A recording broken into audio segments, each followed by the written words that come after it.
Alright folks, hey, we're going to be making some tails for the LC Shad because we're making the winter color. Let's get this cooked up, we'll shoot the tails. Guys, got it right here. Bam. Had to put in the vacuum and clean it. I don't have much, but it don't take much.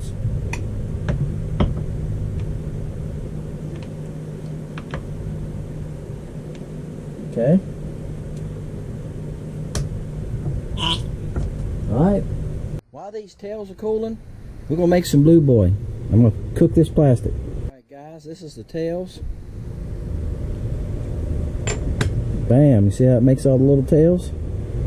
Alright, what we got to do, let's try to hold this up here where y'all can see. That's what I was trying to do.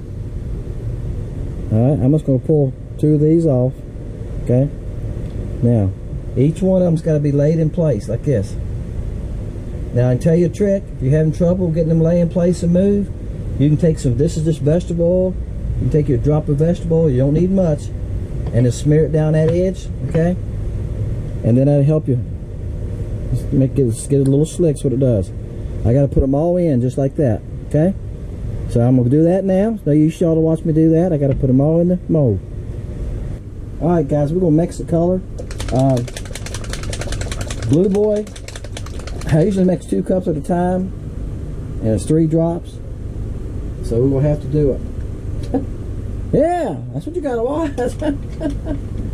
See, I say it all the time. See why I can't get them exactly the same every time? You see what it done? Alright. I went to hold over top of the cup and it then dropped out one. Alright. There you go. They tried to give me a second one. I'm gonna tell you what, it's hard to get them exactly the same every time because stuff like that. Now, these big companies, you ever watch these videos on YouTube, I've mentioned it before. Alright, blue highlight. It gives it a blue shimmer on the outside of it, okay? They do 55-gallon drums at a time. That's why when you buy a base, they look so much alike. And it's done by a machine with computer. As long as that computer doesn't act up, that machine doesn't have a breakdown, they're gonna be pretty close every time. I said that one day in one video, and somebody commented, "I've got major company baits." He said the company, but I've got baits from them, and okay, black, just a little bit. That's a smidgen. That's the smallest measurement I have. So I'm putting about see, this is tiny. It's a smidgen. I'm just putting about, that was about a half smidgen because I've got so many glitter put in it. Okay. I'm gonna put a few more of that. This is 035. I don't use 035 very often.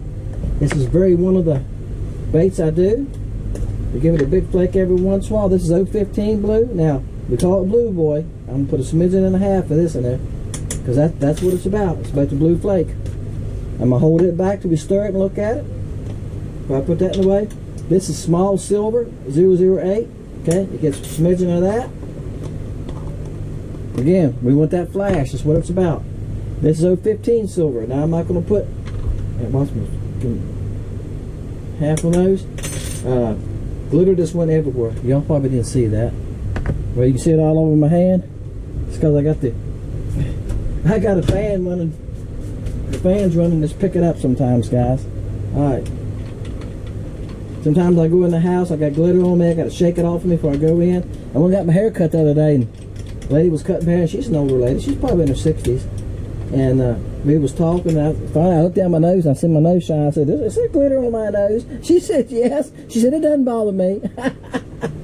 I said, "Okay." I said, "As long as you're fine with it, that's fine." Okay, guys, I got to heat this back up. It's perfect.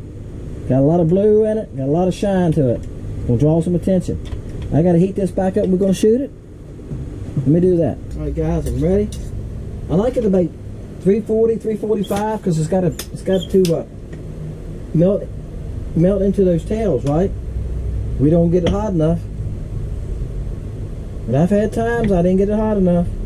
I've had times when I pulled my mold, I went, it wasn't hot enough. You get it too hot, it'll melt the tails apart. So see what I'm saying? If you get too hot, it'll just melt the whole tail. Now I've done that on purpose before, playing with baits. I've done a video about that a couple of years ago. I took tails off of different baits and put them in the Willowtail mold, and put little chunks of chartreuse, that kind of thing, in it, and shoot it hot enough so it'll melt them and make kind of like a swirly design. It'll melt into it, you know, like tie-dye, you know. And just for fun to see if I could make something different. All right, let's let that cool, and we're gonna open them. Y'all ready? Just gotta love that everybody's got. I've had a couple of years, and just amazes me. I watch some of these guys, they clamp everything. If you're not shooting much, clamping is fine, but this is so much faster. You don't have to clamp it, all that twisting and turning with your hands. One of the best investments I've ever made, besides blacktop in my driveway. My driveway's downhill, guys. Look at there. Bam. Alright, aren't they pretty? See how it melted in right there? That's why it's important to have it hot enough. That's a good job right there. If you don't get them hot enough, you can grab it like that and just pull them off. And you know, that could happen anyway if they get a little cold maybe at the bottom of the chute or something, but I check them. Make sure they look like they're melted. But I shot them hot enough where I could pull them off. I just pull all the tails back off, put them back in the mold, reheat the plastic, get it right. That's why I've learned you need to be about 345 and you get that good melt. Alright guys, the winter was working great that day. You've heard me say the fishing's been slow here. I've said it in almost every video lately. We still got about another 5 weeks of that. But I've hit certain colors that they just latched onto. The winter was one of them. When I went to this winter color that day, I started catching more fish and worked out better. Alright, so sometimes that tail color, that tail being a different color, now you can dip them. I carry dip with me too. I might take a bait like this prey bait right here, little prey bait, and take that little tail and it's taking this, maybe just dip that part, right? All right, just give you out. You can do stuff like that. I do it all the time. I used to do it all the time, bass fishing. Wouldn't leave the house without some dye, chartreuse dye, because some days it made a huge difference. And guys, I used to carry a little artist brush with me, and you could take and put a little stripe down the size of a swim bait, like a swim bait. You could take your brush and that chartreuse dye, and it'll get smeary. Now it won't be beautiful, but you can put your little bit of chartreuse on the side. But you know, take your time. You can do it. It's a little tiny brush. I used to do stuff like that. Sometimes I do it at home if I went fishing. Just today, you can buy baits like that, right? But you can do a lot of stuff with that dye if you want to try it. But hey, this is better. You don't have to dye it. Stays right on there. There you go. I got these tail colors and a lot of different tail colors, black, purple. Hey, you'll be surprised sometimes how that purple tail, that black tail will draw bites. Yep. You all watch baby bass swim around the docks? The tail's black, isn't it? All right. Put your number down, 1 to 400. Wednesday night, we'll sit down together. We're going to do a draw. We're going to hit that button. It's going to give us a number. Then we're going to go see who won. Okay? It's a random number, and I mean it's random. You just never know what it's going to give you, guys. And that's a lot of fun. It's musical chairs sometimes. I think last week it was musical chairs. We went like, he won, no, he's next one, nope, he's out, nope, he's out. I'm writing down numbers and go down through them and keep on knocking you out. So that's a lot of fun sometimes to see who ends up winning. But we always have a winner. Email me your address, and I'll mail it to you on Friday. If you get with me Wednesday, Thursday sometime, Thursday night, Friday morning. I usually fish on Friday morning, so I come in, if the weather's decent, I come in, I go to the Mexican restaurant, go right by the post office, mail your baits out to you. Appreciate each and every one of you. Good luck to everybody. Thank you for watching. Thank you for being part of Fishing Lake Country. Thank you for ordering from Lake Country Baits, guys. This is the middle of the summer, and I'm still getting some orders. Not like I did in the spring and the fall, but I'm still getting some orders, and I appreciate that, okay? This prey bait coming up, probably end of August, 1st September, okay? I'm working on stock now. I've done packaged 2 colors. I've got 2 colors packaged, and I'm putting eyes on now. Takes some time, guys. It takes some time. Hope you enjoy the catching, guys. See ya. Bam. Found one. I'm telling you guys, they're this tough to find. I'm in the creek here this morning because we've had a lot of rain. You can see the water's got some color to it. I'm telling you what, that little number 4 hook, if you get it to go all the way through, the fish right there, ain't no getting it off. He's about 9 1/4. Look, I'm not picky. You know, when you're this is a couple days from August, right? Are we going to August this week? We always called it the dog days of summer. You know, when we was kids, my aunt was big for that. It's the dog days of summer. When a thunderstorm would come through, she'd say, y'all sit down, kids, and be quiet. Because snakes walk on the tails this time of year. And she'd go through all this stuff. Yeah, that was, gosh, guys, that was in the 60s. That was funny. But she was a believer. When the thunderstorm come through, we had to, when she was keeping us in the summer months, you know, she was probably in her 70s then. You had to sit down.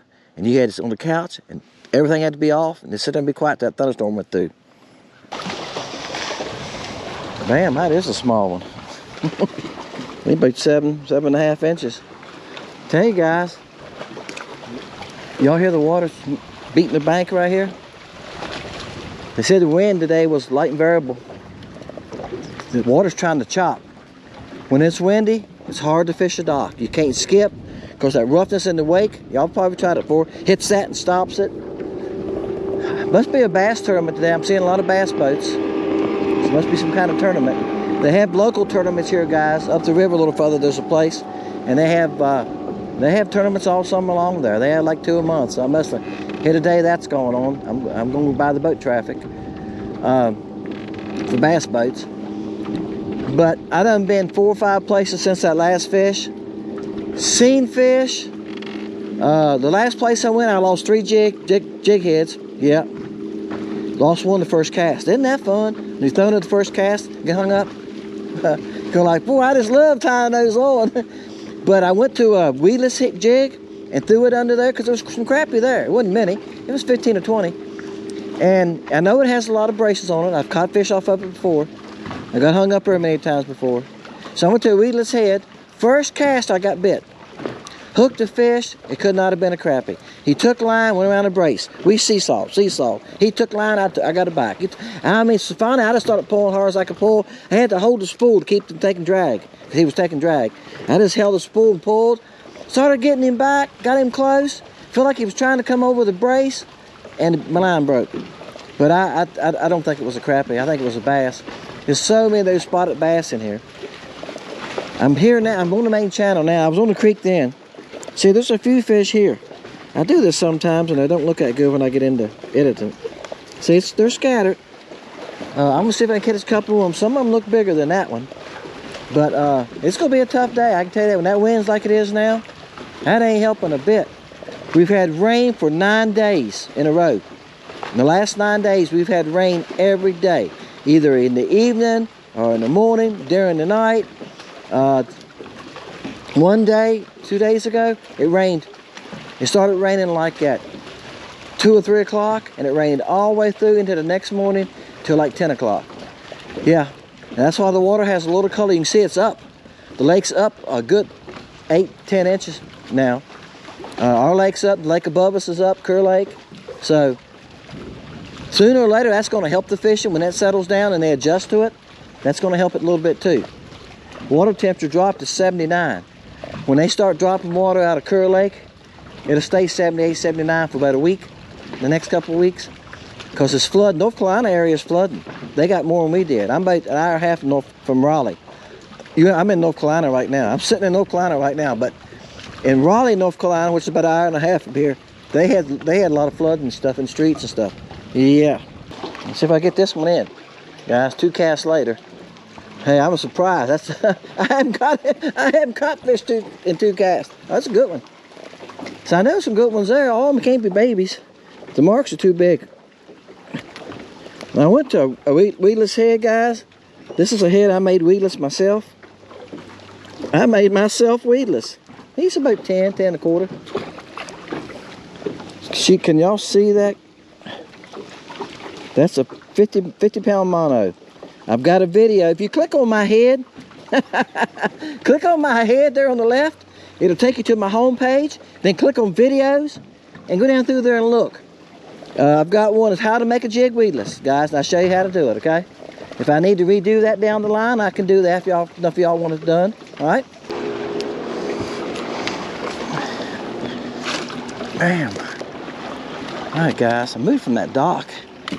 I caught a couple there, and it was quite a few there.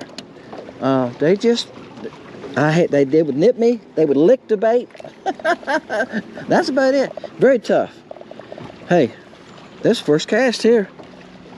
And that's why you move. You fourth them a little bit and you move. Now, I hear people ask that question all the time when these little talk things. Like I said, there's a new one too. I mean, I watched Crappie Connection, but there's a new guy too. His name is Brad. His name ain't Brad either. I can't think of his name now. But I think it's called God's Podcast. And I've been watching him some. He just got started. He don't have but like 700 subs. But he gets some interesting people on there. That's, you know, talk to him. He gets some guides and some professional fishermen. That's interesting to hear some of their thoughts too. Even though they're professional, they go through some of the same troubles we do, trying to give them the bite sometimes. And that was one of the questions he asked him the other day. He said, you know, this time of year they're hard to catch. He said, yeah, you got to downsize, switch body shapes, switch colors. Well, when you're making a pour to catch, you can't do that. I got to stick with the same bait. But if I don't quit getting hung up, I'm going to run out of baits. I'm down to 5. I think I had a dozen in here when I started. I lost another jig down there. Yeah. The reason I'm losing so many, I said this earlier, I think, it's the wind. I can't control my bait. I get a bow in my line.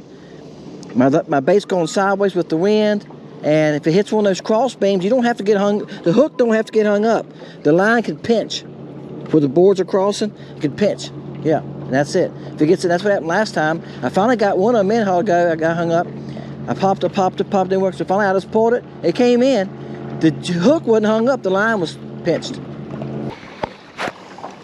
All right, guys. I'm sorry. May I tell you about the camera? I hit the record button, and I'm reeling this fish in. And he jumped clean out of the water. I said, oh, he's a bass. Jumping like a bass. I said, let me check, see if this thing's recording. And it was not recording. That's why you hear me sometimes say, let me check, see if it's recording. There you go, guys. That is a good one. That's a good 12-inch fish. And that's what I done. I went, let me see if it's recording. Oh, it's not recording. But I'm sorry, it's not recording. He just cut itself off just now. I've never seen it do that. The camera just cut itself off. Let me get this fish back. There you go. That's a good 12-inch fish, guys. This is he jumped out of the water again. He's a jumper. This color is a winter color. It's blue boy with a chartreuse tail. It's called the winter color.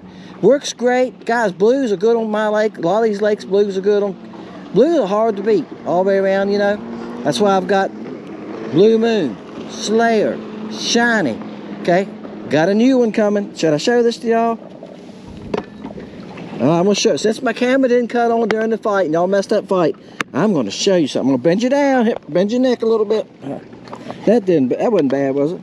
I don't have one with me. I made a blue in this color. Okay.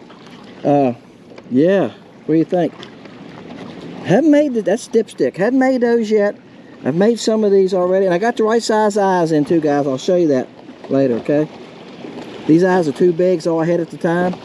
But yeah, this is some of the new baits I'm coming up with. God, I didn't have one of the blue ones in here. They're gonna be great. Fishing's kind of tough right now, like I told you. It's very tough. So, I'm gonna bend your head back up. There we go. That didn't hurt, did it? This fall, when the crappie start moving shallow and the water cools off a little, get a little bit active, that's going to be a hot bait. And that's about the time I'm going to put it on, probably end of August, 1st September. Okay, so we can get it on there for that. It's going to be good too, I think. In the fall here, they school up and get in the channel, and it's about 12 foot of water. And put that thing on a 16th ounce head, let it get down and slow reel it across them. Hey. And open water in January, February, open water fishing, it's going to be hot. It's going to be a good bait. It's going to be something really natural looking, okay? Right now, I've got 6 colors. I haven't made the dipstick color. I'm not sure I'm going to do that yet. I haven't made the slice colors you've seen in there. We're testing them now. Sam's going to get some of them maybe this coming week. He's going to get a chance to test them. So then we'll decide on some other colors. Right now, I've made stock in 3 solid colors and 3 dual colors. All right, guys, this bait is called the winter color. I make it in LC Shad. I make it in the fluke. I make it in the willowtail. I had one laying here. Yeah, I'm making a lot of different baits, okay? So check it out. I think I'm making Tadpole Junior. So it comes in a lot of colors. It just gives that bait a little bit more sparkle of that chartreuse tail. Today, it's been good, I'm telling you. I started off with a couple different baits, and we're struggling to get bit. I thought the water has a little color to it because we had a lot of rain, like I said earlier. I said, let's try something with the chartreuse tail. Let's try winter. This jig head, look it up on my site on how to make a jig reedless. Again, hit my face and my head there. It'll take you to my home site. On my home site, guys, there's 700 videos on there. You're going to find something you want to watch. Put your number down, 1 to 400. Wednesday night, together, we'll do a little random number draw. We'll go look up and see who won, guys, and I'll send them out to you. I try them out on Friday. If you get back with me on Thursday, here's what I'm fighting to, guys, right here. You get back with me on Thursday, I'll get to you on Friday. It's been a tough day for me, guys. I done set a record, I think, on the most jigs. I think I've lost 7 jigs. And I've rethreaded, I've run the fishing line back through this rod 4 times today. Never, that's a record for me. I don't think I've ever done it but once on the boat, if I ever remember. But for some reason today, I'm trying to real get close to the bait as I can. This line is popping. This is a 2-pound test. And when I'm pulling hard straight at me, it's popping. And I broke the 4-pound test on that one. I got this like a 22 going off. That's a sign of good line, isn't it? And when it's popping back, it comes clean back to my reel. Then a while ago, right before this fish, my line got wrapped around this eye, and it was a knot. And I couldn't get out, so I had to cut my line. I held my line on here like this so I wouldn't have to rethread it, right? Yeah, no, when I cut my line, yeah, it came out of my hand. 2-pound test, I hold to. And it went clean back to spool. I had to do it again. But what I love about 2-pound test, guys, when I cast on that dock, it's not much drag. It skips really easy. Hey, guys, giving y'all a couple tips. I know a lot of y'all don't want to use 2-pound tests, and I don't blame you. If you're fishing open water, you're fishing brush piles, stuff like that, you don't need it. You don't want to use it because, yeah, they can break it. But I use it a lot skipping. When open water time comes this fall, I'll put 4-pound test back on it. Good luck to everybody. Appreciate each and every one of you guys. Can't say it enough. See ya.